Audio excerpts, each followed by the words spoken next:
Hour number 2 here on a Thursday. Chris Brown, Steve Tasker with you, One Bills Live.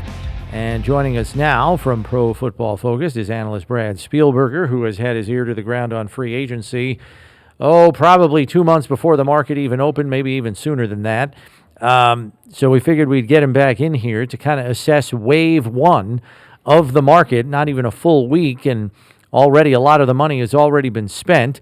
But Brad, thanks for joining us, number one. And then number two, we knew that the Bills were going to have to take a budgetary approach to free agency. They still have a lot of holes left to fill. But in terms of value at its face, we feel like the Bills have done pretty good on a tight budget so far. What do you think?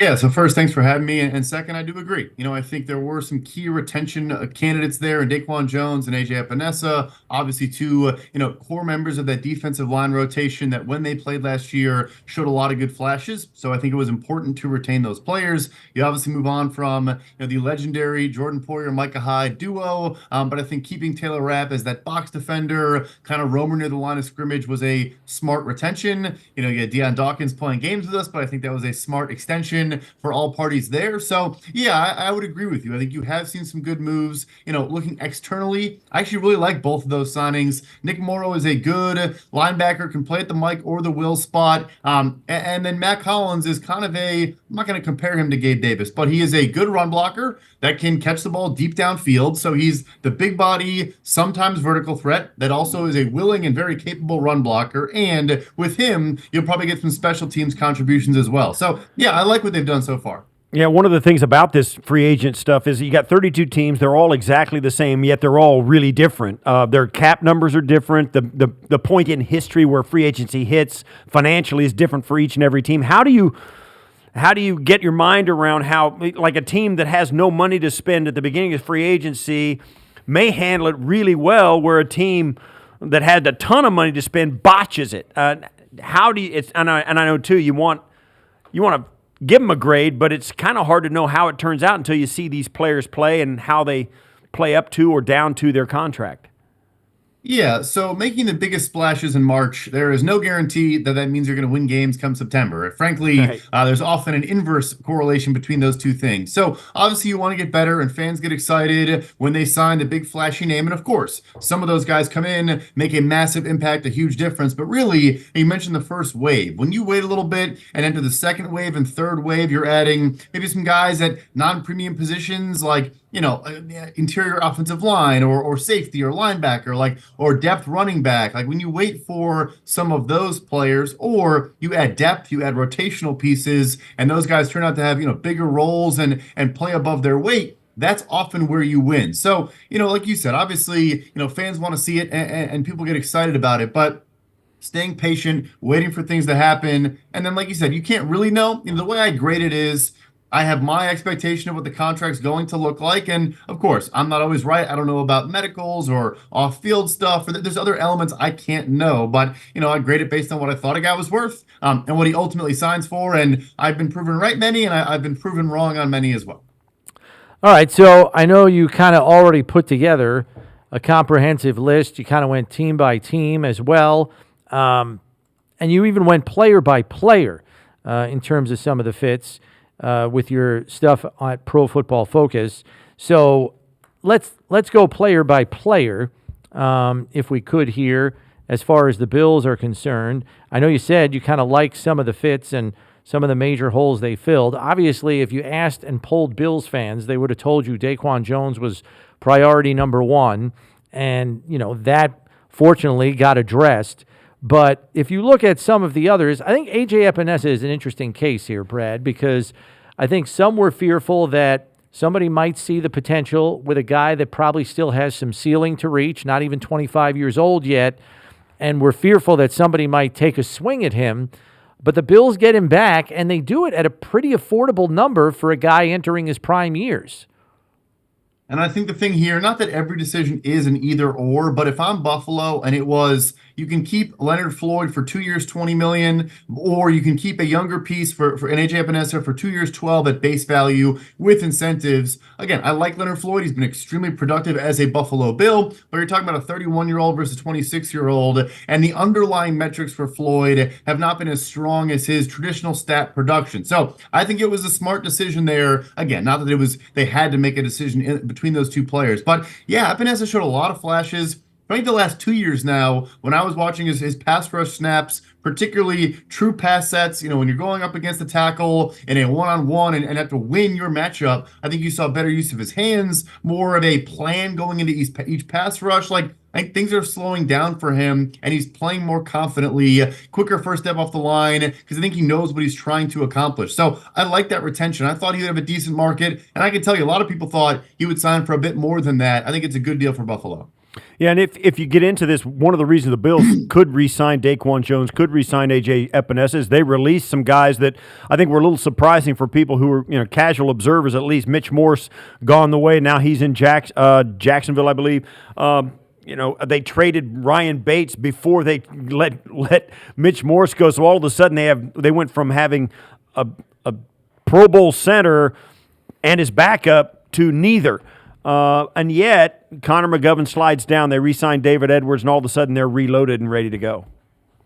Yeah, and I think, look, the trade, for the number of 143 overall pick, I really think we shouldn't look past that. Again, it's not a first rounder, but that's a top 150 pick for a guy that, Ryan Bates is a good player, can play all three interior spots, but they probably thought was going to be a starter when, Chicago tried to poach him a couple years ago as an RFA, and they matched that offer sheet and keep him in town. You bring in McGovern and Morse, they're able to work through it. He stays, he keeps playing well.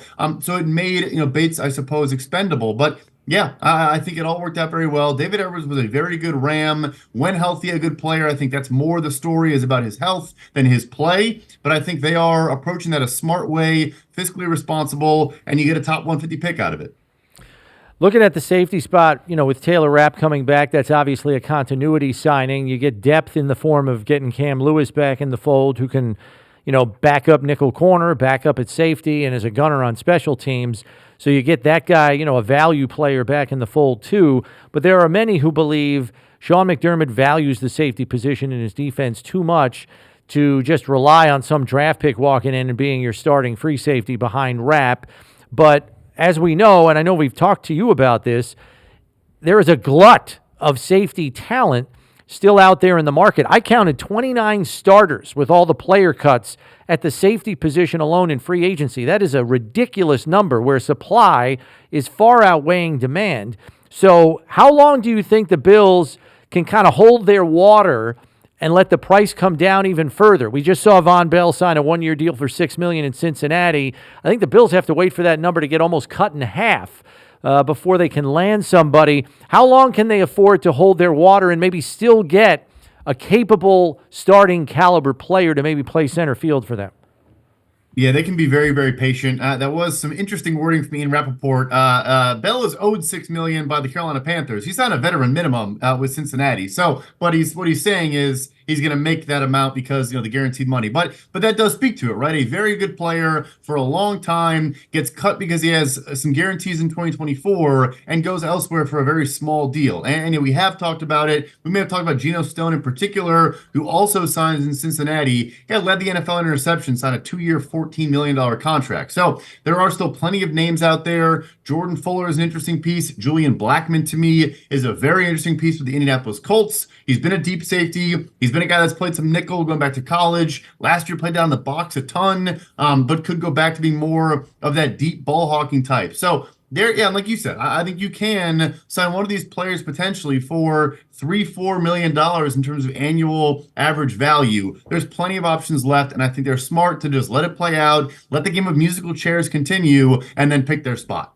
One of the other things, too, about it, we tend to talk all day, every day about the Bills, but they're in this division with Miami, with New England, with the Jets. Miami seems to be, from up here, it seems to be like they're struggling a little bit. They've lost some really good players. They've got some cap problems. They did sign a couple of Buffalo Bill guys. Saran Neal is down there. Jordan Poyer took a one-year deal down there.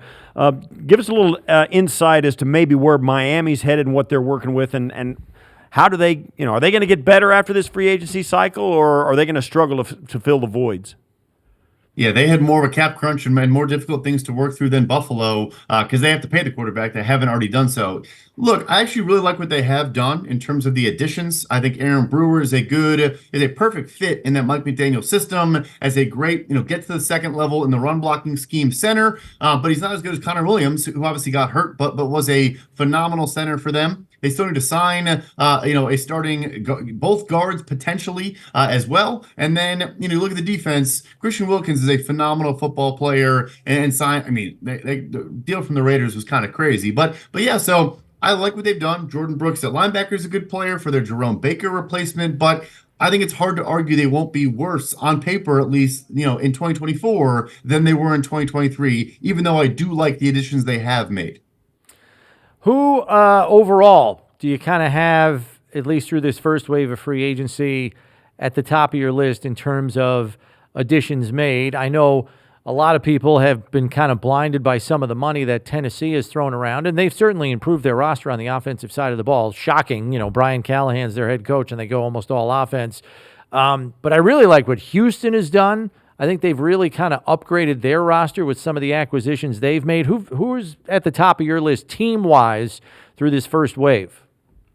Yeah, so I'll start with Houston. And I will say, like we talked about at the top of the show, like you're going to get free agent grades from a lot of places, and it's going to be whoever just made the biggest splashes. It's not how I view it. It's not how I approach it because of historically. But that said, I love the Danielle Hunter deal. You get a 2-year deal. CJ Stroud has 2 years before he becomes eligible for an extension that, if he plays like he has so far, will be the biggest contract in the history of the NFL. So you basically bring in a elite edge rusher where, in theory, he's under contract for the 2 more cheap years of your quarterback, and then you can figure things out. So I like that move. But honestly, the Nico Autry for 2 years, $20 million, I like even more, frankly. He's a phenomenal player. When you bring in the value, he can line up all over the defensive line. A base 3-4 end is like a 5 tech. He can kick inside and rush from 3 tech on money downs.